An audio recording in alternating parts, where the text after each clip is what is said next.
సభకు పెద్ద ఎత్తున తరలివచ్చి మాలల ఐక్యతను చాటాలని సభను విజయవంతం చేయాలని మాలల సంక్షేమ సంఘం జిల్లా అధ్యక్షుడు రమేష్ అన్నారు. ఇందుగాను ప్రతి ఒక్కరికి ధన్యవాదాలు తెలియజేస్తున్నామన్నారు. స్థానిక ప్రెస్ క్లబ్లో ఏర్పాటు చేసిన మీడియా సమావేశంలో వారు మాట్లాడారు. హైదరాబాద్లోని పరేడ్ గ్రౌండ్లో మాలల సింహగర్జన సభ రాజకీయ పార్టీలు మనువాదులు చెంప పెట్టు అని చెప్పారు. మాలల సత్తా ఏమిటో ఈ సభ ద్వారా నిరూపితమైందని పేర్కొన్నారు. రాజ్యాంగపరమైన హక్కులు కాపాడుకోవటానికి ప్రతి ఒక్కరూ నడుం బిగించాలన్నారు. ఏదో విధమైన స్ఫూర్తితో ఇక భవిష్యత్తులో ఏ కార్యక్రమానికి పిలుపునిచ్చినా తరలివచ్చి జయప్రదం చేయాలన్నారు.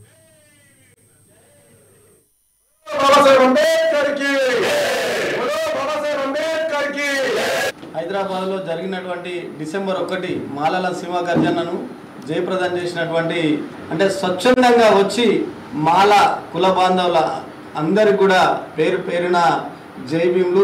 ఎందుకంటే ఈ డిసెంబర్ 1న జరిగినటువంటి మాల సింహగర్జన మాలల యొక్క ఆత్మ గౌరవాన్ని కోసం పెంచడానికి, మాలల యొక్క ఐక్యతను పెంచడానికి చేసింది తప్ప ఎవరి కోసమో పోటీపడో ఇంకొకరి కోసమో చేసింది కార్యక్రమం కాదు. ఆ రోజు అదేవిధంగా మందకృష్ణ మాదిగ గారు మా వివేక్ సార్ మీద కొన్ని విమర్శలు చేయడం జరిగింది. మేము ఎవరినో ఉద్దేశించి ఇంకెవరినో వక్రీకరించడానికి మేము చేయలేదు.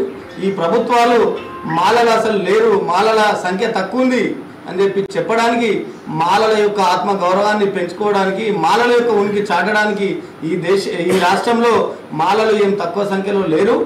మా 30 నుంచి 35 లక్షల మాల జనాభా ఉంది. అది తెలియజేయడానికి మాత్రమే చేశాం. ఇంకో విషయం, వర్గీకరణ విషయంలో కూడా మేము ఇప్పటికీ క్లారిటీగా ఉన్నాం. 341 ఆర్టికల్ ప్రకారం న్యాయబద్ధంగా చేస్తే మాకు ఎటువంటి అభ్యంతరం లేదు. కానీ ఎవరినో మేనేజ్ చేసి ఇంకెవరినో మేనేజ్ చేసుకుంటూ చేసిన విధానాన్ని మేము వ్యతిరేకిస్తున్నాం తప్ప జనాభా ప్రాతిపదికన చేస్తే ఆర్టికల్ ప్రకారం చేసినా మాకు ఎటువంటి అభ్యంతరం లేదు. ఏ కులానికో ఇంకో దానికో మేము వ్యతిరేకం కాదు. మాలల యొక్క గౌరవాన్ని చాటి చెప్పడానికి మాత్రమే చేసినాం.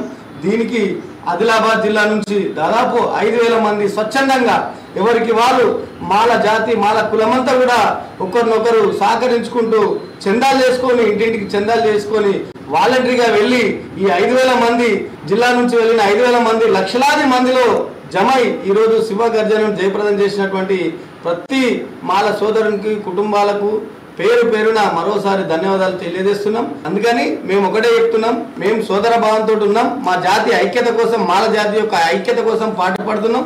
ఇలా దేశంలో ఉన్న ప్రభుత్వం కానీ రాష్ట్రాల్లో ఉన్న ప్రభుత్వాలు కానీ మమ్మల్ని చిన్న చూపు చూసినాయి. కాబట్టి ఇక ముందైనా మాలల యొక్క శక్తి సామర్థ్యాలు తెలుసుకొని మాకు వచ్చేటువంటి న్యాయబద్ధమైనటువంటి హక్కులన్నీ ఇవ్వాలని చెప్పి మేము తెలియజేస్తున్నాం. అదేవిధంగా డిమాండ్ కూడా చేస్తున్నాం.